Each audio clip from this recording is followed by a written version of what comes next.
Welcome to my YouTube channel भी topic update. भी topic update में आपका स्वागत है। तो जो साइंस की जो सीरीज चल रही है उनका नेक्स्ट क्लास की बात आज मैं कर लेता हूँ। इसमें आज से टॉपिक हम लोग पढ़ेंगे प्रमुख उपकरण द्वारा जो ऊर्जा का रूपांतरण होता है।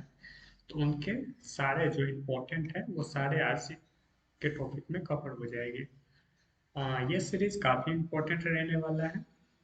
कोई भी गवर्नमेंट एग्जाम जहाँ साइंस पूछे जाते हैं वहाँ क्वेश्चन यहाँ से इस सीरीज से सभी क्वेश्चन आपको देखने को मिलेंगे। रेलवे के एएलपी और टेक्नीशियन का जो एग्जाम होने वाला है, जो फॉर्म आएंगे उनके लिए काफी इम्पोर्टेंट रहने वाला है।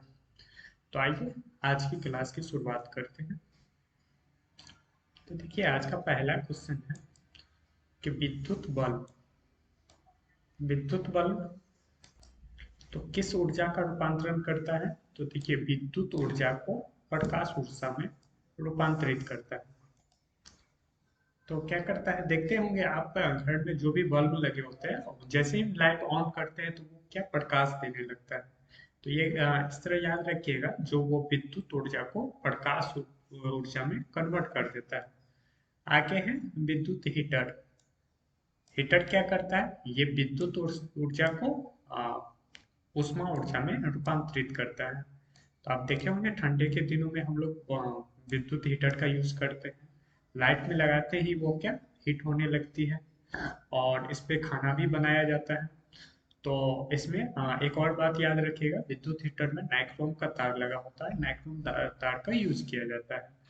तो ये क्या करता है, विद्युत ऊर्जा को ऊष्मा ऊर्जा में रूपांतरित करेगा। आगे है लाउड स्पीकर। तो लाउड स्पीकर क्या करता है, इसमें भी आप देखते होंगे जैसे हम कोई भी सिस्टम है, एम्पलीफायर है, और उसमें जैसे ही हम लाइट देते हैं तो वो क्या करता है, डायरेक्ट वो आवाज आने लगती है। तो वो क्या करते हैं, विद्युत ऊर्जा को ध्वनि ऊर्जा में कन्वर्ट कर देते हैं। आगे बात है विद्युत मोटर। तो मोटर क्या करता है, मोटर करता है विद्युत ऊर्जा को यांत्रिक ऊर्जा में। तो मोटर का उदाहरण आप लोग जैसे फैन ले लीजिए। तो और छोटे से मोटर होते हैं जिसमें हम पंखे वगैरह लगाए रहते हैं हवा के लिए। तो उसमें आप देखते होंगे कि जैसे हम लोग लाइट उसमें देते हैं तो वो क्या होता है, घूमने लगती है। तो वो क्या किया, विद्युत ऊर्जा हमने दी है और उन्होंने क्या हमें घूमती हुई यानी यांत्रिक ऊर्जा में उसे कन्वर्ट कर दिया। आगे है डायनमो। डायनमो का आप सबसे अच्छा उदाहरण जानते होंगे कि जैसे साइकिल में लगाकर इसे लाइट भी उत्पन्न किया जाता था पहले, और बच्चे लोग तो बहुत सारे यूज करते हैं इनके। तो इसमें याद रखिएगा यह क्या होता है कि सबसे यांत्रिक ऊर्जा जो घूम रही है वो क्या यांत्रिक ऊर्जा है, और उससे कन्वर्ट कर दिया क्या विद्युत ऊर्जा में। तो उसे जैसे लाइट लगाया हुआ बल्ब लगाया रहता है, वो टायर या चक्के पे वो लगाया रहता है उसका धुरी। तो वो क्या होता है, जैसे वो घूमती है तो लाइट उत्पन्न होती है। तो ये क्या होता है, यांत्रिक ऊर्जा को विद्युत ऊर्जा में कन्वर्ट कर देती है। देखिए मोमबत्ती, आ गया मोमबत्ती। मोमबत्ती क्या करती है, मोमबत्ती करती है रासायनिक ऊर्जा को प्रकाश ऊर्जा में। जो भी वो मोम बना होता है वो रासायनिक पदार्थ होता है, और जैसे ही हम उसको आग लगाते हैं तो वो रोशनी देने लगती है, तो वो कन्वर्ट होने लगता है। तो रासायनिक ऊर्जा कन्वर्ट हो जाती है किसमें, प्रकाश हो उष्मा ऊर्जा में। आगे है माइक्रोफोन। माइक्रोफोन इसे याद रखेगा, ये काफी इंपॉर्टेंट है। ये क्या करता है, ध्वनि ऊर्जा को विद्युत ऊर्जा में रूपांतरित कर देता है। माइक्रोफोन का काम क्या है, ये ध्वनि ऊर्जा को विद्युत ऊर्जा में रूपांतरित कर देता है।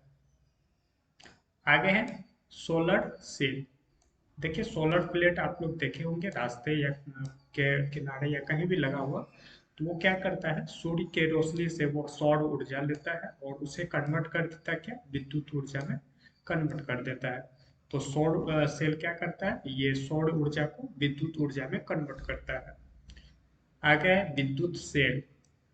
विद्युत सेल की बात कर ले तो विद्युत सेल भी कैसी ऊर्जा होती है, वो रासायनिक ऊर्जा होती है, और वो कन्वर्ट होकर किस में, विद्युत ऊर्जा में कन्वर्ट होती है। तो क्या होता है, विद्युत सेल क्या करता है, रासायनिक ऊर्जा को विद्युत ऊर्जा में रूपांतरित कर देता है।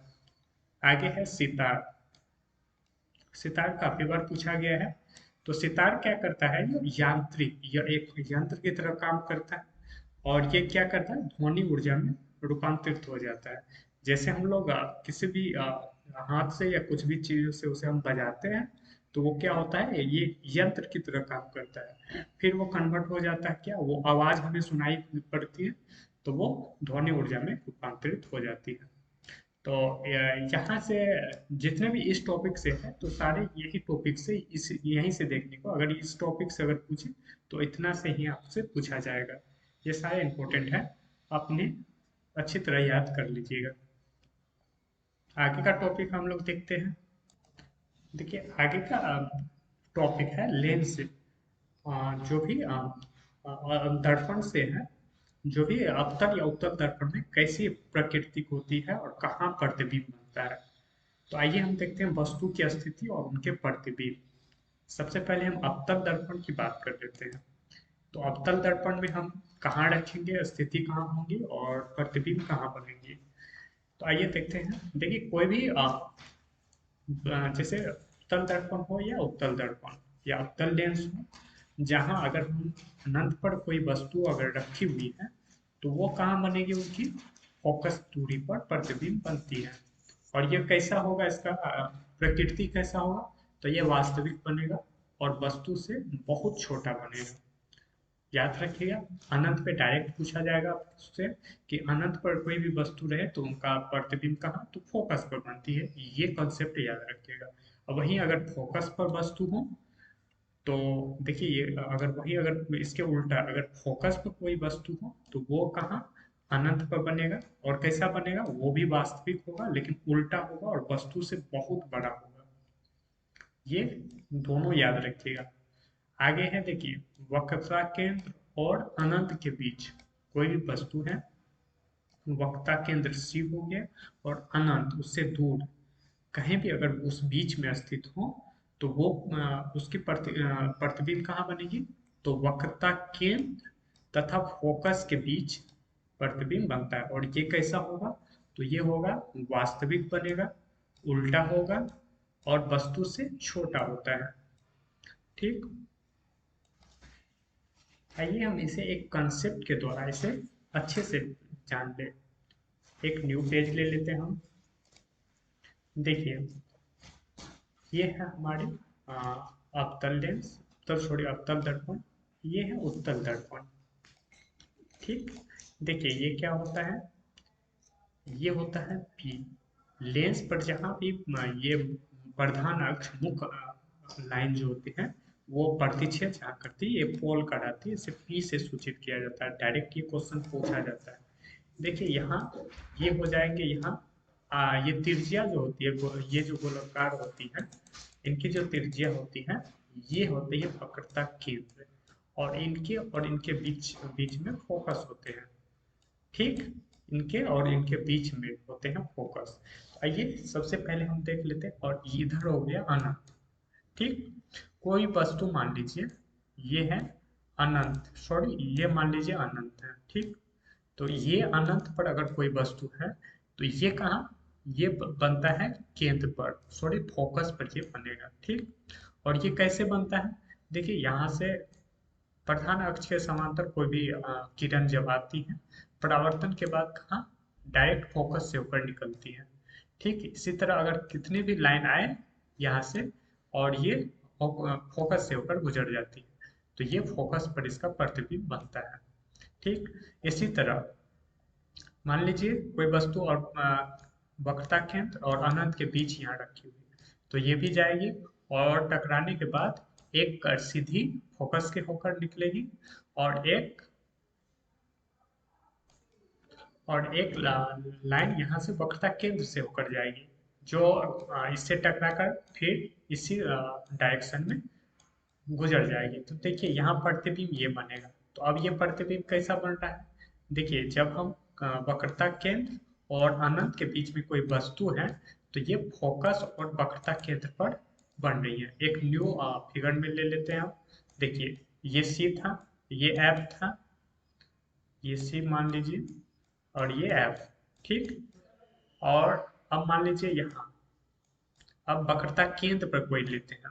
ठीक, मान लीजिए कोई वक्रता केंद्र पर वस्तु है और ये अनंत से मतलब यहाँ से प्रकाश अगर गुजरी तो ये एक फोकस से होकर निकलेगी और दूसरा वक्रता केंद्र से ही निकलेगी। तो ये कहाँ बन जाएगा, वक्रता केंद्र पर ही बनेगा। मान लीजिए यहाँ से है और किरण नीचे से होकर जा रही तो यहाँ कट होगा, तो ये प्रतिबिंब यही बनेंगे जो वक्रता केंद्र पर होंगे और ये दोनों बराबर होंगे। वहीं आगे अगर आगे की स्थिति देख लीजिए, आगे मान लीजिए वक्रता केंद्र और फोकस पे है, ठीक। तो यहाँ कोई वस्तु रखी हुई है, तो ये कहाँ, फिर ये टकराएगी और फोकस से होकर जाएगी, ठीक। और दूसरी किरण ये कहाँ, वक्रता केंद्र से होकर निकलेगी। तो अब देखिए ये कहीं ना कहीं टकराएगी और ये क्या वस्तु बड़ा बनेगा। और अब ये क्या होगा, वस्तु पहले छोटा था और प्रतिबिंब अब बड़ा बनेगा, ये बड़ा बन गया। और कहाँ बन रहा है, तो वक्रता केंद्र के बाहर बन रहा है। इसी स्थिति में अगर कोई फोकस पर है वस्तु, अगर ये होती है तो एक तो फोकस से होकर निकलेगी और दूसरी होगी वक्रता केंद्र पर, लेकिन ये कहाँ मिलेगा, दोनों अनंत पे जाके मिलेगा। तो ये तीसरी स्थिति थी। अब देखिए तीन स्थिति हो गया, सॉरी फोर स्थिति। अब एक लास्ट स्थिति क्या है, जब हम फोकस और वक्रता केंद्र सॉरी पोल के बीच ध्रुव जो होंगे इनके बीच होगा। तो ये देखिए अब यहाँ से कोई प्रतिबिंब यहाँ गुजरेगा और फोकस से पर निकलेगा और वक्रता केंद्र से एक जाएगा, तो ये दोनों आभासी बन जाएगा और पीछे बनेगा इधर, ठीक। तो अब देखिए ये सारे कॉन्सेप्ट आपने समझ लिए और अब हम क्वेश्चन करवाते हैं तो अच्छी तरह आपको समझ में आएगा, ठीक। चलते हैं, देखिए मैंने जी वो अनंत की बात कर लिया, तो अनंत पे जो भी वस्तु रहेगा तो कहाँ उसका प्रतिबिंब बनेगा, फोकस पर। वही फोकस पे जो रहेगा उसका क्या, कहाँ, अनंत पे बनेगा। आगे है वक्रता केंद्र तथा अनंत के बीच। वही स्थिति बात की, वक्रता केंद्र और अनंत के जो बीच रहेगा तो वो कहाँ, वक्रता केंद्र तथा फोकस के बीच बनेगा, वास्तविक उल्टा तथा वस्तु से छोटा बनेगा। आगे है वक्रता केंद्र पर कोई वस्तु है और वक्रता केंद्र पर है, तो वो वक्रता केंद्र पर ही वास्तविक उल्टा तथा वस्तु के बराबर बनेगा, ये स्थिति याद रखिएगा। आगे है वक्रता केंद्र तथा फोकस के बीच कोई भी वस्तु है, जैसे वक्रता केंद्र सी और फोकस के बीच है, तब कहाँ बनेगा, तो ये बनेगा वक्रता केंद्र तथा अनंत के बीच और वास्तविक होगा, उल्टा होगा तथा वस्तु से ये बड़ा होगा, ठीक। अब बात कर लेते हैं फोकस पर। कोई वस्तु फोकस पर है तो कहाँ पर बनेगा, ये अनंत तथा वास्तविक उल्टा तथा वस्तु से बड़ा बनेगा। अब है फोकस और ध्रुव। एक ही स्थिति में दर्पण के पीछे ये बनता है, ये याद रखिएगा, एक ही स्थिति में जब फोकस और ध्रुव के बीच हो। और ये कैसा बनेगा, तो काल्पनिक बनेगा, सीधा तथा वस्तु से छोटा बनता है, ठीक। तो ये याद रख लीजिएगा, ये काफी इंपॉर्टेंट है, हमेशा एग्जाम में यहाँ से क्वेश्चन देखने को मिलेगा। मैं 15 मिनट से कम का ये वीडियो ड्यूरेशन रहता है। तो नेक्स्ट वीडियो में हम उत्तल दर्पण की बात कर लेंगे, लेंस की बात कर लेंगे कंसेप्ट के, और फिर उनके क्वेश्चन देख लेंगे, ठीक। अब इतने सारे क्वेश्चन को आप रिवाइज करते रहिए। और नेक्स्ट जो सीरीज एलपी टेक्नीशियन की ऑब्जेक्टिव है, साइंस की भी ऑब्जेक्टिव है, उन सारे को आप लोग अच्छे से देख लीजिए। वीडियो अच्छा लगे तो कमेंट करके जरूर बताइएगा, लाइक और सब्सक्राइब जरूर कर लें। Thank you.